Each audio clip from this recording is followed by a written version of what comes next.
Assalamualaikum warahmatullahi wabarakatuh.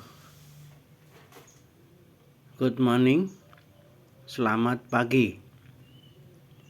Yang matanya bening, pasti sorotannya bisa sampai tembus ke hati. Karena apa? Dari mata turun ke hati. Nggak ada. Dari telinga turun ke hati itu nggak ada. Apalagi dari mulut turun ke hati. Jadi ini sedikit tips buat teman-teman. Kalau mau tahu isi hati seseorang, itu tatap matanya. Jangan lihat senyumannya. Nanti senyumannya manis, padahal buaya. Teman-teman, kepo. Kita mau bahas kepo. Knowing biar kelihatan K-nya. Knowing every particular object gitu. Jadi mengetahui setiap hal-hal tertentu tentang suatu objek. Jadi ingin mengetahui semuanya apa aja ya. Ingin tahu, ingin mencari tahu ya. Sesuatu yang sebenarnya tidak perlu diketahui, ingin ikut campur gitu, ingin nguping gitu, itu namanya kepo. Nah, tapi kita mau cerita jauh sebelum ada kepo. Nggak tahu ya kepo mulainya tahun berapa ya, 2020 apa 2019 itu. Tapi pada zaman Belanda penjajahan itu sudah ada orang yang kepo, teman-teman. Siapa? Yaitu namanya Snok Horgronje gitu. Horgronje apa Horgronje ya bacanya ya. Iya, Snok itu melakukan penelitian Islam di Aceh gitu.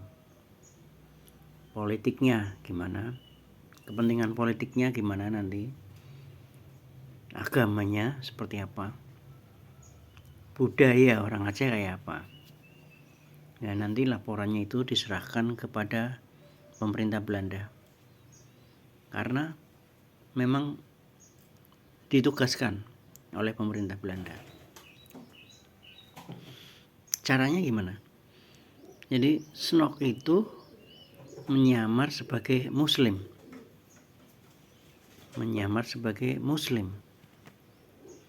lalu dia kumpulan data tentang sesuatu yang berkaitan sama politik, terus budaya, dan terutamanya adalah agama, yaitu Islam. Nah, ternyata Snok ini kuliahnya itu kuliah agama Islam, Pak. Tapi dia bukan memeluk Islam.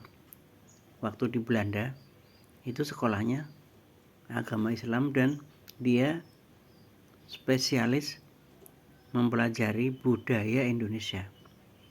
Luar biasa. Jadi Snok ini kepo, ya kan, ingin tahu hal-hal tertentu, objek tertentu, sampai mendetailnya, sampai dia menyamar menjadi muslimin. Nah, lalu akhirnya muncul yang namanya politik pecah belah. Itu salah satu atau peneliti utamanya adalah Snok Horgronje ini. Terus kita beralih ke Google itu juga menurut saya ini dia sangat kepo. Sangat keponya kenapa? Karena ketika Anda dengan mudahnya bisa klik untuk mengetahui apa saja loh, teknologi, budaya, bahasa, Anda tanyakan ke Google, dia punya jawabannya, teman-teman. Google Map juga begitu. Nah, itu adalah pihak-pihak atau orang yang kepo, knowing every particular object ya. Jadi tahu setiap hal tertentu atas suatu objek gitu. Ingin tahu, sangat ingin tahu.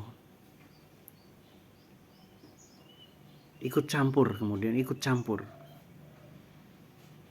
Snok horor-horornya ikut campur nggak? Ikut campur. Ikut campur dalam urusan pemerintah Indonesia. Dan akhirnya berhasil dipecah belah. Yang dipecah belah itu apa sebenarnya? Ulama dan umaroknya oleh Snok itu. Jadi para kiai itu sengaja dibikin batas supaya jauh dengan para penguasa pemerintahan. Nah,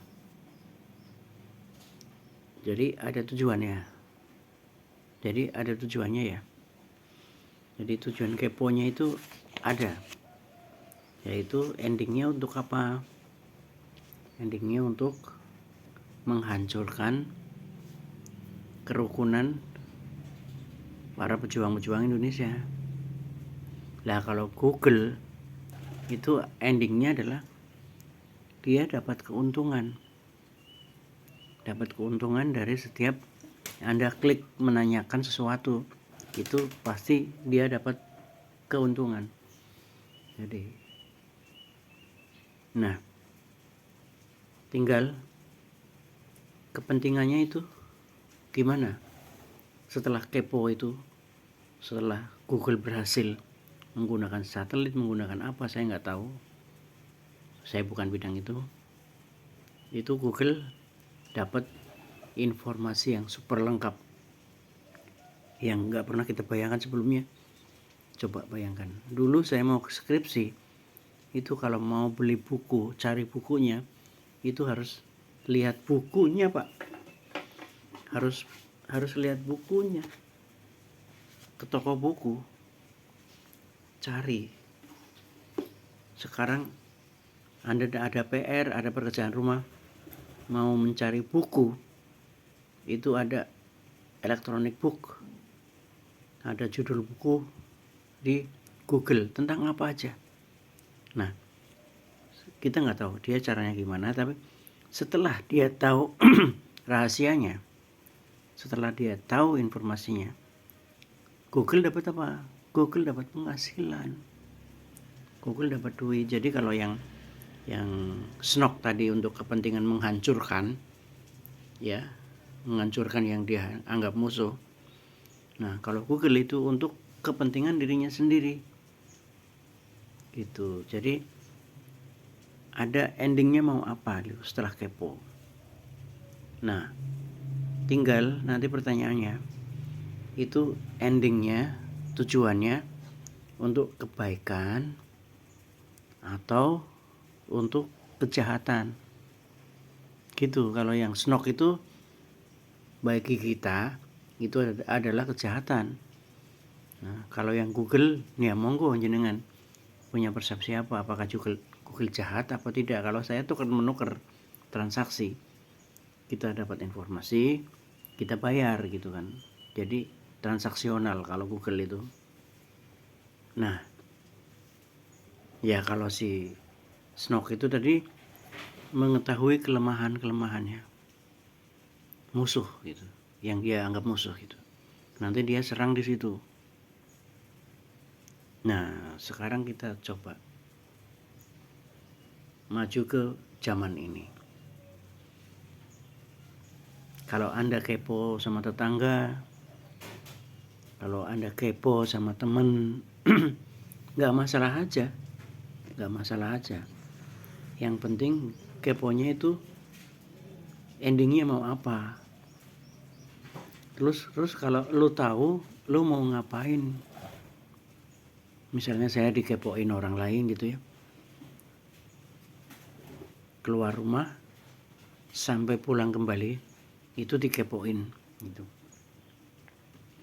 Terus kalau lu udah tahu lu mau ngapain gitu kan, apakah lu mau nolong gua atau lu mau nyelakain gua. Demikian juga kita kalau kepo ke orang lain, ending kita mau apa. Kalau endingnya kita nggak ada apa-apa, nggak ada maksud, ngapain kita kepo.